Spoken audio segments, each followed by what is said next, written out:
안녕하세요. 오늘은 팔머 로버트슨의 시편의 흐름이라는 책에 대해서 좀 소개해 드리도록 하겠습니다.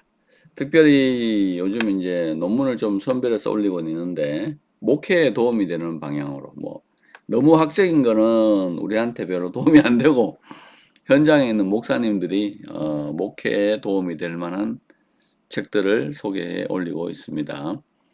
또 책을 또 읽어볼 시간도 없으시기 때문에 책의 중심적인 내용들만 좀 요약해 드리고 해서 설교와 목회에 도움이 되기를 바라는 마음에서 조금 소개해 올리도록 하겠습니다. 이 팔머 로버트스는 언약과 그리스도, 언약의 그리스도라는 책으로 일약 세계적인 스타가 되신 분이고 하여튼 성경을 엄청나게 읽으시는 분 같아요. 월터 카이저와 아주 중요한 또 동료, 또 친구 관계를 유지하면서 현재 구약 신학을 세계를 이끌어가고 있는 아주 중요한 분이다 이렇게 생각이 됩니다. 카이저도 그러고 이분도 그러고 약간 목회자적인 소양이 있어서 그런지 책을 쓸 때도 아주 목회를 중심으로 할 수 있도록 썼다 하는 거고, 그리고 이 책은 지금 우리나라 말로도 번역이 되어 있습니다. 시편의 흐름이라는 책으로 번역이 되어 있는 줄 아는데 그 사서 보시면 될 듯합니다.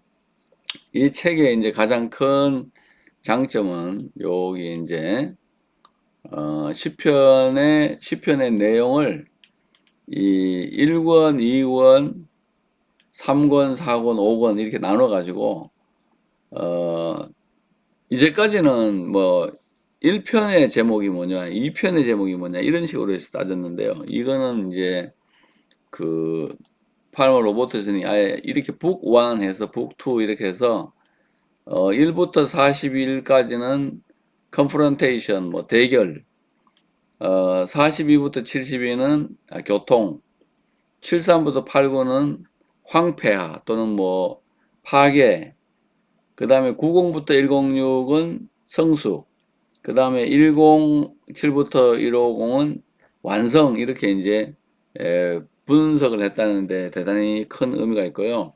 여기서 이제 가장 큰 거는 시편 89편에 이제 다윗 왕조의 멸망이 나와 있잖아요. 그래서 시편 89편에 다윗 왕조가 멸망을 하고 이제 90편부터 들어와서는 저 성숙으로 넘어가는 단계에서는 사람을 더 이상 의지하지 않고 하나님이 왕이시다. 야훼 is king이라는 부분이 많이 등장하고 그것이 바로 여호와께서 다스리시니라는 말씀이 90편 이후에 계속해서 등장을 하고 이제 시편 5권에 가서는 107편에서 150편 가서는 여호와께서 왕으로서 자정을 하시고 왕으로서 자정을 하시는데 그분이 동시에 제사장의 옷을 입고 자정하신다 이렇게 되어 있죠. 그러니까 이제 이게 아주 큰 발견입니다. 이 빨간색 부분에 보면 We also know that the officers of king and priest were to be united in one person. 한 사람의 인격체 안에 제사장과 왕의 직분이 이게 결합이 되죠. According to Psalm 110 해서 저기 보면은 시편 110편에 따라서 이게 이제 결합이 된다 하는 건데 결국은 야훼가 다스리는 왕이 있고 이 왕이 제사장으로서 다스리기 때문에 이 왕과 제사장직이 한 인격 안에서 결합된다 해서 바로 우리의 주 왕, 우리의 왕 예수 그리스도, 우리의 대제사장이신 예수 그리스도를 지향하고 있다. 그렇게 되고 하나님이 이제 그 뒤편에 5편에 5권에 가면은 하나님이 다스리시니까 만민이 찬양하고 열방이 찬양하고 뭐 만국이 찬양을 하고 또 뭐 하늘과 땅과 별과 이런 것들이 다 찬양하라는 이런 거대한 스케일의 노래가 끝이 난다 하는 그런 이야기를 하고 있죠. 하여튼 이 그 발견은 굉장히 중요한 발견이고 큰 시편의 발견이다 이렇게 볼 수가 있겠습니다. 이러한 발견을 있게 한 두 명의 사람이 이제 1955년에 있었던 레온 리블라이라는 사람이 있죠. 시편 120편부터 134편이 그게 거기에 나오는 단어들이 보면은 민수기 6장에 나오는 제사장의 축복과 일치하고 있다. 그 많은 연관성을 가지고 있다. 이렇게 이야기했잖아요. 그 여호와는 내게 복을 주시고 너를 지키시기를 원하며 여호와는 그 얼굴빛을 너에게 비추사 내게 은혜를 베푸시고 여호와는 그 얼굴을 내게로 향하여 드사 평강 주시기를 원한다 할 때 복 주신다, 지킨다, 은혜를 베푸신다. 그 다음에 샬롬, 평강하는 이 네 개의 단어가 120편부터 134편에 집중적으로 사용된다 해가지고 시편의 그 120편부터 134까지를 샬롬이라는 이걸로 제사장의 축복이라는 걸로 딱 압축해가지고 제목을 꺼냈거든요. 근데 이게 이제 55년에 이 리브라이가 주장을 한 이후에 정확히 30년 지난 1985년에 제럴드 윌슨이라는 사람이 나타나서 예일 대학에 논문을 쓰면서 이 사람의 이야기가 많이 참조된 것처럼 이제 썼잖아요. 써가지고 시편에 이제 그 에디팅 기술, 편집의 기술에 보면은 시편이 그동안은 이 그 뭐 한 편 한 편이 지혜시, 제왕시, 뭐 찬양시, 감사시 이렇게 막 나눠져 애가시 이렇게 나눠져 있었다 이렇게 이야기를 했는데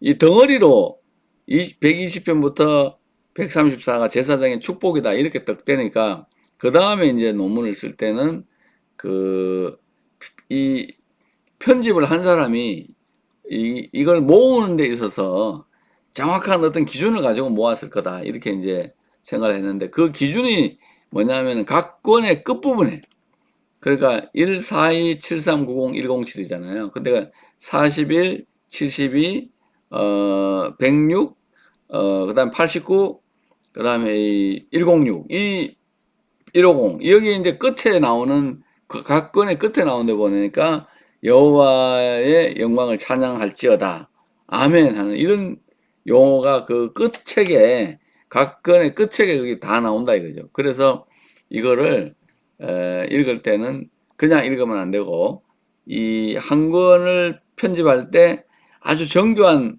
의도를 가지고 편집했을 것이다 이렇게 이야기를 했고요.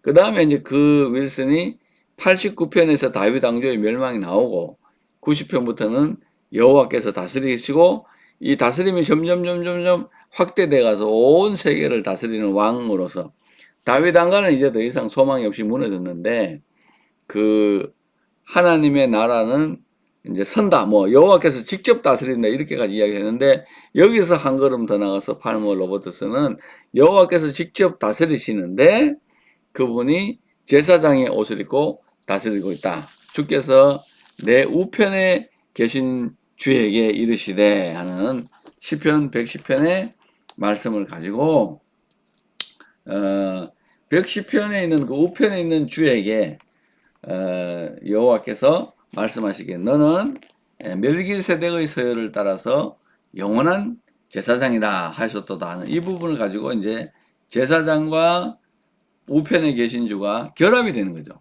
이게 이제 결합이 돼 가지고 이제 신학에 들어오면은 왕 우편에 계시면서 보좌 우편에 계시잖아요. 예수님 그리스도께서. 그래서 스테반이 보좌 우편에 서신 것을 보노라 하는 그 말하고 그 하나님의 영광과 그 우편에 계신 예수 그리스도를 보면서 내가 그걸 보고 있다 이렇게 해서 돌 맞아 죽고 해서 우편에 계신 주가 곧 히브리서 가면은 대제사장이 되는 거거든요. 그래서 이제 우편에 계신 주가 대제사장으로서 우리의 죄를 영원히 속죄하는 우리의 왕이 된다. 이렇게 해서 이제 신약이 완성이 되어가고 있기 때문에 이런 신약의 완성을 향해서 가는 데 있어서 이 시편은 굉장히 중요한 가교의 역할을 하고 있다. 이렇게 생각할 수 있습니다. 왜냐하면 다윗 시대 때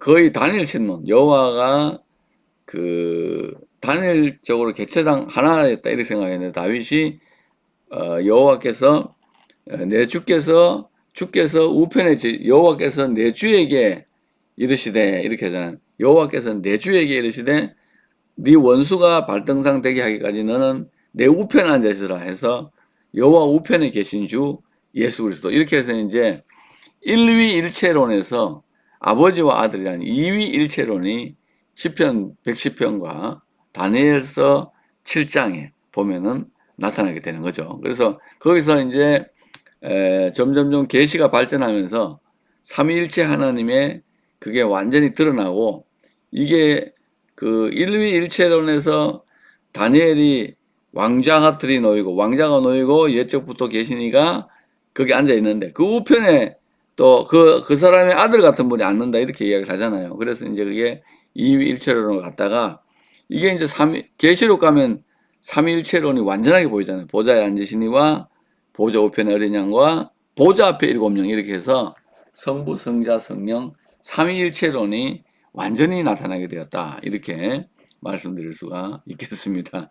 이거는 이 책에는 이제 이렇게 대결하는 장면이 나오는데 뭐 대결할 때 1권에서 대결할 때 누구와 주로 대결하느냐 압살롬, 사울, 아비멜렉 이런 사람하고 뭐 싸운다든지 이 구체적인 내용은 책에 조금 내용을 읽어보시면은 나오는데 제가 지금 소개해 드리는 것은 이런 형태로 돼 있다는 거. 시편이 89편을 기점으로 해서 완전히 앞과 뒤가 전반부와 후반부로 나누어진다 하는 것이 있다는 것을 발견했다는 거. 그 다음에 저걸 5편으로 해서 했다는 것. 이런 것들은 팔머 로버트슨의 큰 발견이 되겠습니다. 근데 제가 이제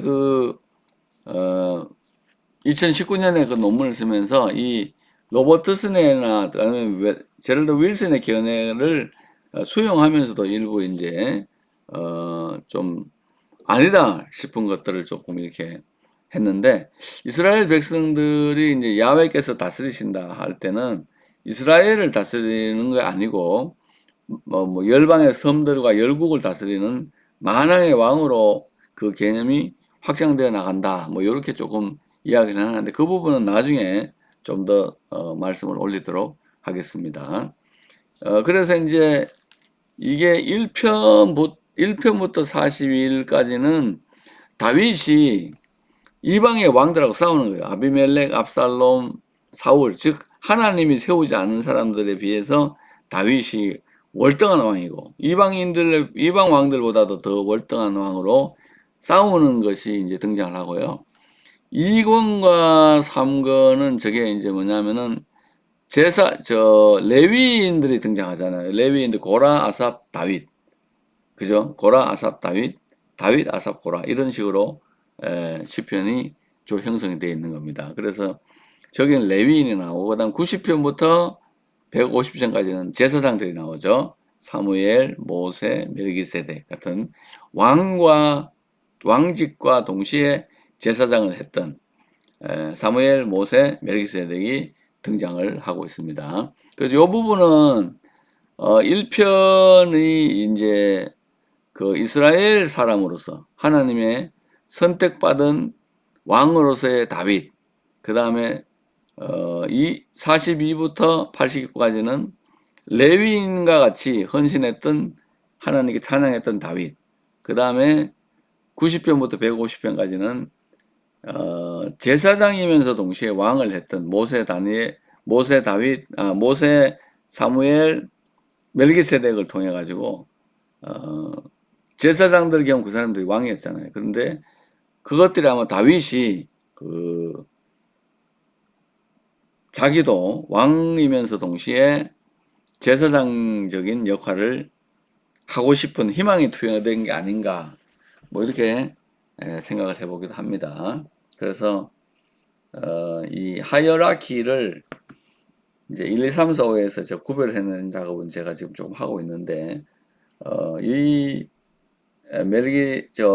팔머 로버트슨의 이 이야기가 매우 이렇게 나누었다는 거, 이게 시편 역사에 아주 큰 분수령이 된다 하는 것까지 좀 말씀드리고, 여러분들이 이 말씀을 보면서 이제 설교나 목회로 이어질 때는 이제 하나님의 백성들을 괴롭히는 이방인들이 나오고 또 기름 부음 받은 나를 괴롭히는 원수 같은 압살롬, 사울, 아비멜렉이 등장한다는 것. 그런 것들에 대해서 설교할 수 있고요. 그 다음에 다윗은 왕이면서 레위인처럼 찬양하기를 원했어요. 그래서 2권과 3권에는 고라, 아삽, 다윗, 다윗, 아삽, 고라 이런 순으로 되어 있으면서 레위인들의 시 속에 다윗의 시가 들어가 있는데 특별히 이 중에는 이제 뭐가 들어가냐면은 주의 집에서의 뭐 하루가 다른 데서 첫날보다 낫다든지 아니면 성전에서 찬양하고 주의 날개 지성소를 상징하고 또 성소를 상징하는 다윗의 시들이 고라와 아삽의 시 속에 끼어져 있어요. 그리고 이제 90편부터 150편까지는 모세가 90편에 시를 스타팅하고 있고 그다음 106편에도 모세가 등장을 하고 있고 107편, 150편 가면서 110편에 멜기세덱이 등장하고 이런 식으로 해서 이제 점점 어, 범위가 넓어지는데 이때는 이제 뭐냐면 왕이지만은 자기가 제사장으로서 역할을 하고 싶었던 다윗.